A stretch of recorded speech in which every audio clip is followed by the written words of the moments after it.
Olá, queridos amigos, queridas amigas, que a paz de Jesus possa estar com cada um de vocês, que o Deus da glória, o Criador do universo, possa abraçá-los nesse momento, dando-lhes o devido conhecimento, entendimento e sabedoria, que todos tenham um dia assim bastante feliz.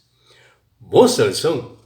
E hoje, domingo 9 de agosto de 2026, a lição 7 de hoje, ela tem como título O caráter essencial do amor. O caráter essencial do amor é ter um princípio elevado e santo e não apenas um sentimento passageiro que muitas pessoas têm, ou talvez assim um sentimento momentâneo, ou talvez quando as pessoas fazem as coisas por impulso, né? E o amor é a própria essência de Deus, porque Deus é amor, como o próprio apóstolo João diz, porque o caráter de Deus é amor, e ele se manifesta assim de forma prática, assim, incondicional. É um Deus que realmente desenvolve através do Espírito Santo para que essa pessoa realmente tenha esse amor e que ele possa realmente desenvolver esse dom e aplicar na sua vida. E assim, não depende de circunstâncias mutáveis, ou talvez de uma atração física impulsiva, porque ele resiste a provas e ao tempo, né, no caso do amor, porque é um dom divinal. É um presente dado ao Criador, às pessoas que realmente se interessam por este dom e que as pessoas recebem através de Jesus, o Salvador, com a atuação direta do Espírito Santo no coração, no interior da pessoa, que envolve em colocar o bem-estar, onde essa pessoa entende que a salvação só vem através de Jesus e que esse amor, esse dom, ele é realmente o caráter de Deus que a pessoa tem que aplicar na sua vida. E assim as pessoas têm que colocar acima dos seus próprios interesses, que essa pessoa possa refletir tudo isto e que ela faça uma entrega totalmente do seu coração a Jesus, fazendo a vontade ou o querer de amar o próximo, de servir o próximo, de proteger, mesmo quando não há reciprocidade disto. E assim aquele que ama verdadeiramente cumpre os mandamentos de Deus na íntegra, porque o próprio Jesus diz: se me amardes, guardarei os meus mandamentos, né? E uma pessoa assim, que ela guarda os mandamentos, ela não pratica a injustiça, né? Porque o amor provém do Espírito de Deus, que ele habita nos corações, no seu interior, e ele dirige a vida do cristão, como se estivesse habitando no templo, como o nosso coração fosse templo do Espírito Santo. O amor de Deus que se apresenta ao ser humano, ele deve ser o amor ágape, né? A forma mais elevada de amor, uma dedicação aos necessitados, aos menos favorecidos, ao órfão, às viúvas, pessoas que precisam da nossa ajuda como cristão. Porque quem ama conhece a Deus e isso é melhor de qualquer coisa que nós temos na vida.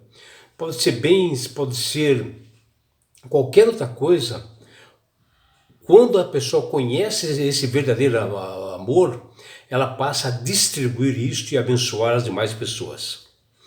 E o apóstolo Paulo, no livro de 1 Coríntios, capítulo 13, versículo de 1 até 3, ele não quis de forma alguma dizer que línguas, profecias, entendimento, ciência, fé e generosidade são dons inúteis. Não, de forma alguma. Ou talvez alguém pense que eles se tornam inúteis apenas quando não são motivados pelo amor ágape, né? Por isso mesmo, né, quando a pessoa tem esse amor ágape, os dons que ela tem passam a ser bastante úteis para a sociedade, na igreja, no seu trabalho, em todos os lugares.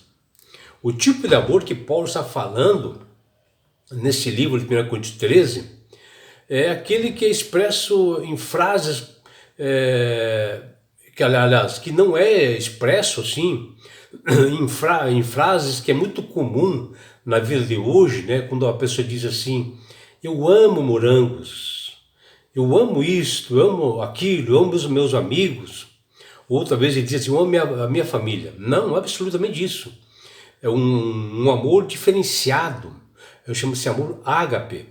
E também não é o amor retratado nos filmes que nós temos hoje, novelas, de forma alguma. E não se trata de amor romântico, né? Embora esse capítulo seja usado com frequências, né, por pregadores, missionários, através de sermões, principalmente quando há um casamento, é muito utilizado isto, essa frase amor. Esse amor, ele não pode ser reduzido apenas para afeto, para caridade, virtude ou bondade. Ainda que todos esses elementos, né, o representem até em um certo grau o amor de 1 Coríntios 13 é uma graça muito especial concedida através do Espírito Santo que Deus dá para as pessoas. De fato, nesse capítulo de Paulo, o amor é a motivação que o Espírito Santo nos dá para agir através de virtudes e bondades numa aplicação prática na nossa vida. É a entrega total de ações, de sentimentos, de pensamentos a Cristo e ao próximo, né? Na proclamação do Evangelho, em salvação de pessoas.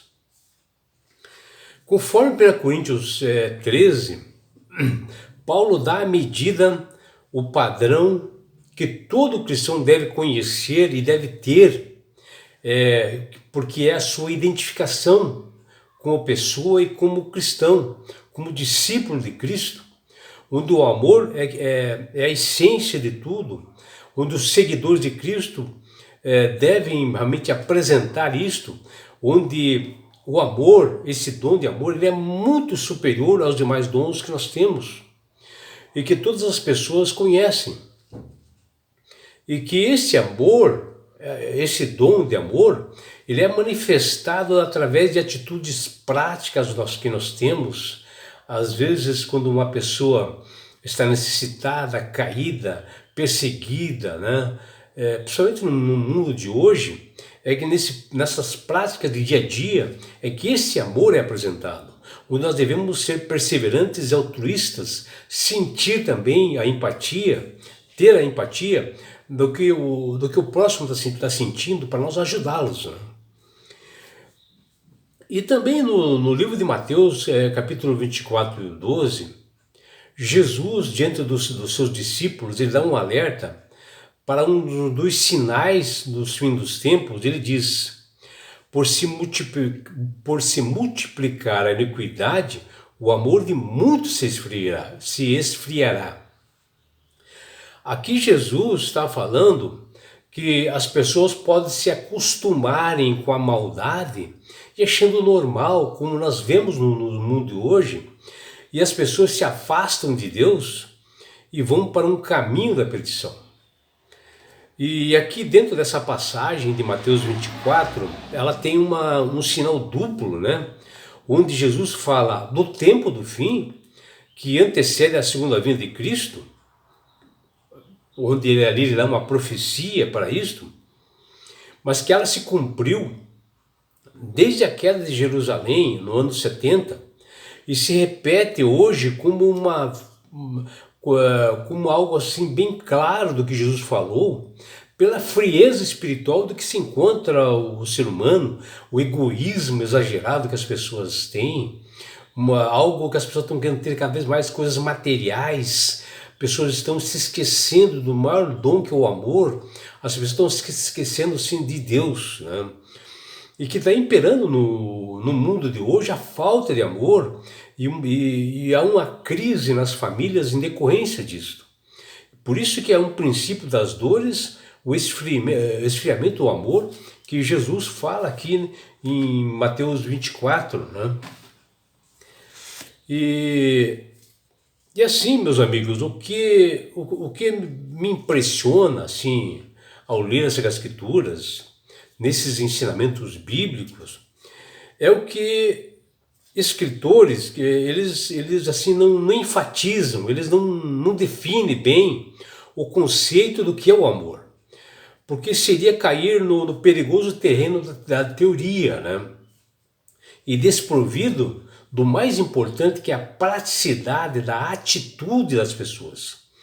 E assim, a ênfase que os escritores das Sagradas Escrituras dão para o amor está na aplicação de conceitos claros, né? Por isso é que é difícil encontrar na Bíblia uma definição teórica de amor. Antes nós encontramos a descrição de amor na vida prática, né? Porque Paulo mesmo fala isto para que nós possamos praticar o amor, ajudando um necessitado, um doente, um injustiçado, um discriminado, uma órfã, uma viúva, né? Pessoas que vêm discriminadas de outras nacionalidades, né? De outras nações que estão no nosso país, nós temos que acudi-los. O propósito do apóstolo Paulo no livro de 1 Coríntios 13 era para fazer com que a igreja de Corinto ela enxergasse e despertasse para esse amor ágape, né? E para nós hoje também verificarmos sobre esse tipo de amor que nós devemos aplicar, que nós devemos ter praticidade em ajudando ao carente, ao compararmos assim, com a maneira de que nós amamos no dia de hoje, né? Uma forma diferente de amor, que não é esse amor ágape. Como seria o nosso lar presente em cada membro, narradas por Paulo aqui nessa 1 Coríntios 13, sobre o verdadeiro amor, se ele estivesse presente em cada membro da família? Você já imaginou isso? E o apóstolo fala dessas características de amor fornecidas pelo Espírito Santo, que é ele que dá essas características e começa a desenvolver em cada coração esse amor ágape. Porém, os frutos eles não aparecem assim de um momento para outro. É uma transformação assim a cada dia, é uma doação que as pessoas, uma entrega, é um crescimento que as pessoas fazem e começa a ter um desenvolvimento espiritual. O apóstolo Paulo, em 1 Coríntios 13, nessa sua epístola, ele apresenta 13 versículos falando sobre isso, de uma perfeita explanação acerca dos maiores dons que o ser humano pode ter e que ele recebe, e que é o amor. Paulo exprimiu em palavras humanas a essência divina, né? Onde a gente, ao ler ali, a gente vê claro nesse livro, até nós possamos até emocionar com as frases que o Paulo fala ali. O amor ágape geralmente carregava a conotação de um amor altruísta e incondicional no passado. Embora esse termo já existisse antes do cristianismo, né, ele não era comumente enfatizado e aplicado devidamente nos termos filosóficos dos gregos. E foi por isso que Paulo ele alertou ali para a igreja de Corinto sobre isso. Os escritos de Paulo, em especial usado aqui em 1 Coríntios 13, foi novidade para todas aquelas pessoas da igreja, onde o apóstolo fala desse tipo de amor.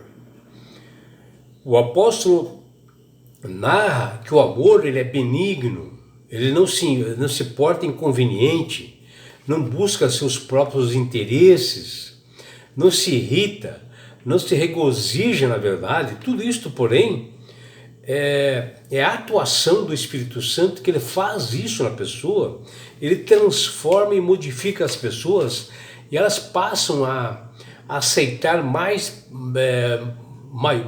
pouco mais amplo a Jesus como Salvador e Senhor e passa a aplicar na sua vida. Que você, meu amigo e minha amiga, possa ter um belo dia ao lado do Criador do Universo. É o que deseja seu amigo João Carlos Amorim.